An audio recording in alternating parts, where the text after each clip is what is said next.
On va parler de la Guyane de ton enfance en premier. Qui étaient tes parents? Eh bien, ma mère était fonctionnaire euh, à la police nationale et mon père était douanier. Donc, j'ai vécu un petit peu dans ce milieu-là, mais bon, c'est pas la même chose qu'aujourd'hui, c'était différent. Ma mère est née à Saint-Georges-de-l'Oyapock, donc on était souvent là-bas.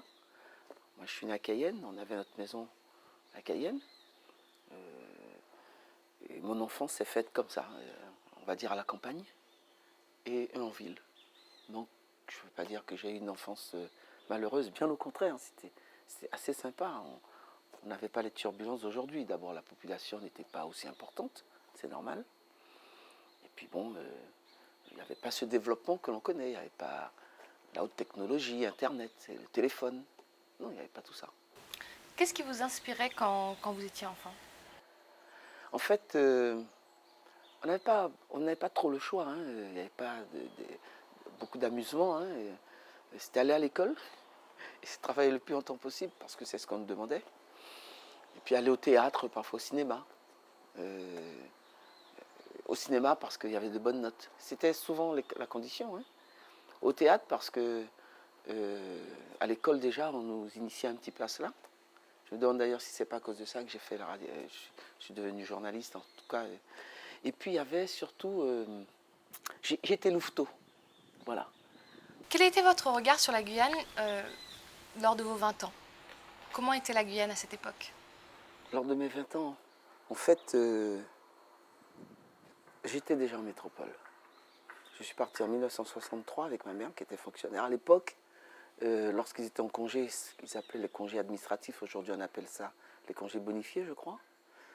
Ça durait 1 an. 1 an. Moi, je suis parti en 1963 pour 1 an avec ma mère, mon frère, ma soeur, ma grand-mère. J'ai débarqué en France, comme ça, à Saint-Maur-des-Fossés, dans le Val-de-Marne, 94. Donc j'ai habité là. Et j'étais au lycée Marcelin Berthelot. Donc mes 20 ans, bon, je les ai plutôt, enfin disons entre 16 ans et 20 ans, j'étais au lycée Félix Éboué ici. Et puis après, je suis parti en métropole. Quel jeune étiez-vous? Bon, mes parents ont dit que j'étais turbulent, mais dans les normes, hein, parce que ça rigolait pas non plus. Hein. Lorsqu'on était jeune, il suffisait que le voisin ou la voisine dise quelque chose qui n'allait pas et c'était la fessée, quoi. Bon, je ne sais pas si aujourd'hui ça peut se faire. Donc, on s'organisait pour vraiment essayer de ne pas être pris à défaut. Voilà. Mais passionné aussi parce que je disais qu'à l'école, on avait des choix. Moi, j'étais passionné par les pièces de théâtre. Je faisais du théâtre avec les voisins. À la maison, on tournait comme ça. Et à chacun, on présentait une pièce, on montait un petit truc. Et c'est comme ça que je crois avoir démarré un jour à la radio parce qu'on m'avait demandé de venir réciter des poèmes à la maison de la radio. Donc c'était il y a longtemps, hein, à la rue de Vèze. Bon. Et puis ça a dû commencer par là, je ne sais pas, mais j'ai toujours eu cette passion de faire quelque chose qui pouvait plaire au public en tout cas. Quel choix d'études avez-vous fait? Là j'ai eu un BTS en mécanique industrielle et j'ai été appelé pour faire mon service militaire. Donc j'ai dû arrêter tout ça. Je venais de commencer une première année pour être ingénieur justement, et j'ai dû arrêter. Et donc je suis parti à l'armée, à Charles-de-Mézières, au 3e régiment du génie. Et là, bon, j'ai essayé de faire, continuer ce que je devais faire, mais c'était très difficile, c'est pas la même chose. Bon, j'ai eu quand même une bonne période, ça a duré 12 mois, donc ça a été. Et après les 12 mois, donc j'ai eu... je suis rentré ici, puisqu'entre-temps je m'étais marié, j'avais une petite fille et tout.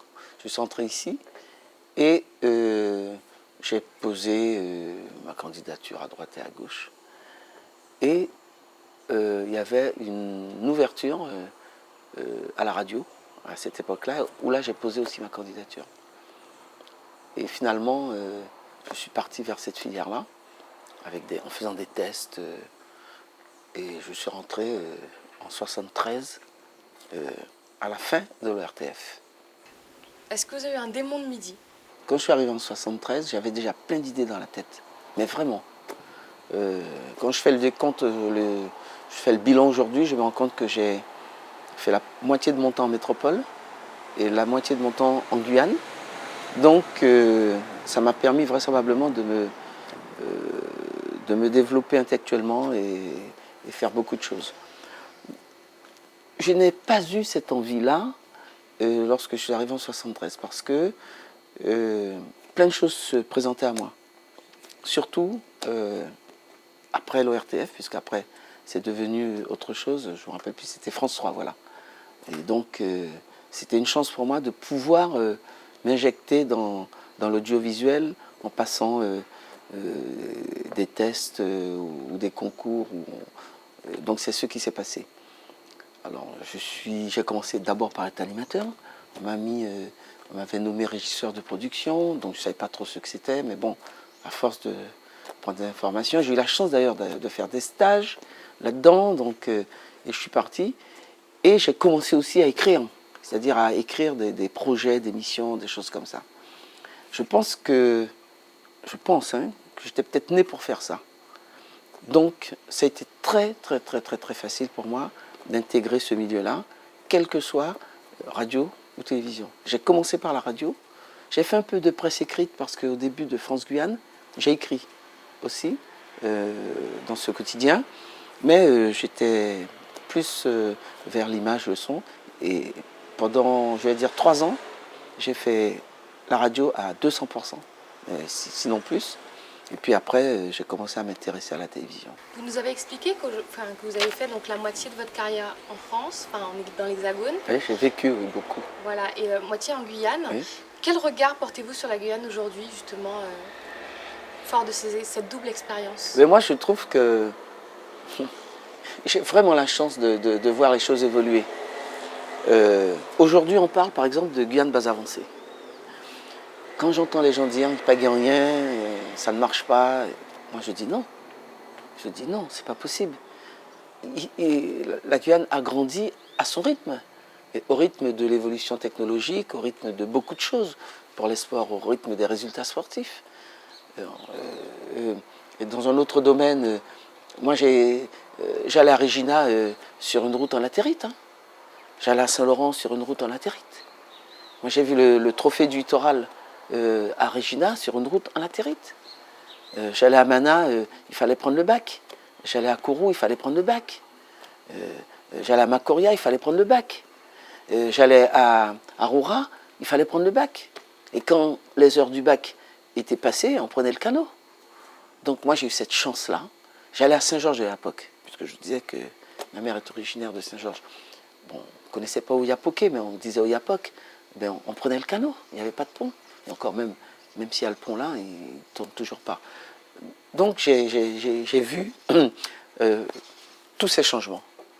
Il n'y avait pas le pont du Larivot, il y a eu le pont du Larivot, et le pont enfin, de la rivière de Cayenne, etc. etc. Non, la Guyane évolue à son rythme, avec son temps, aujourd'hui à la base spatiale, contrairement à ce qu'on peut penser, mais aussi, ça fait du bien au pays quand même, qu'on le veuille ou non. Quel espoir avez-vous pour la Guyane d'ici 20 ans? Comment vous la voyez? J'espère. C'est ce que j'ai envie de voir, mais je ne sais pas si je verrai. J'espère qu'on pourra rallier Saint-Laurent à Patou, Saint-Georges-de-l'Oyapock en train. Ça, c'est comme ça que je la vois, cette Guyane-là. Aujourd'hui, il est très difficile pour n'importe qui, des familles, des grandes personnes, des clubs sportifs, d'aller facilement dans ces communes-là, parce qu'il faut prendre d'autres moyens de locomotion, les bus et tout ça. C'est très cher. Ça coûte très cher. Si vous prenez un taxi, je ne parle même pas de ça. Vous imaginez si on avait un train qui allait à Saint-Laurent-du-Maroni, qui s'arrête à Macoria, on peut faire des directs, des omnibus, ou voilà, à Rirakubo, Mana, si on avait ça. Saint-Georges-de-l'Oyapock, Regina. Pourquoi pas? Moi, je ne sais pas. Je ne rêve pas hein, quand je dis ça. Je ne rêve pas. Moi, j'espère qu'on va y arriver quand même. C'est impossible. On lance des fusées chez nous. Pourquoi on ne pourrait pas construire un train qui traverserait cette belle forêt guyanaise sans détériorer, bien sûr, notre environnement? Pourquoi on arrive à le faire à droite et à gauche et pas chez nous? Je vous assure, des grands-parents qui auraient envie d'aller voir leurs enfants de Saint-Laurent à Cayenne ou de Cayenne à Kourou ou n'importe où, ou vers Regina ou Saint-Georges-et-Apôtre qui partiraient en train, 1h30 en train. Ça serait ça hein, d'ailleurs. Hein. Vous imaginez, entre 3-4 heures, respecter des codes de la route, des routes extrêmement dangereuses. Non, moi je vois la Guyane comme ça. Ça c'est mon premier souhait. Et si on a ça, ça veut dire qu'on aura évolué, que beaucoup de choses auront permis au peuple de Guyane, des jeunes qui arrivent, qui font des études pour ça d'ailleurs, de montrer qu'il faudra compter avec eux. Justement, à ces jeunes, quel message vous aimeriez leur délivrer? Ah, qu'ils collaborent en eux. Si tu n'as pas confiance en toi, où est-ce que tu vas aller? Sincèrement. Non, il faut qu'ils aient un objectif. Enfin, moi, personnellement, j'en ai eu un. Et je reste toujours dans cette position que je me suis toujours senti, entre guillemets, meilleur que l'autre. Ça, c'est un objectif. C'est-à-dire qu'on ne baisse pas, on ne marche pas en baissant la tête. On marche en ayant la tête haute.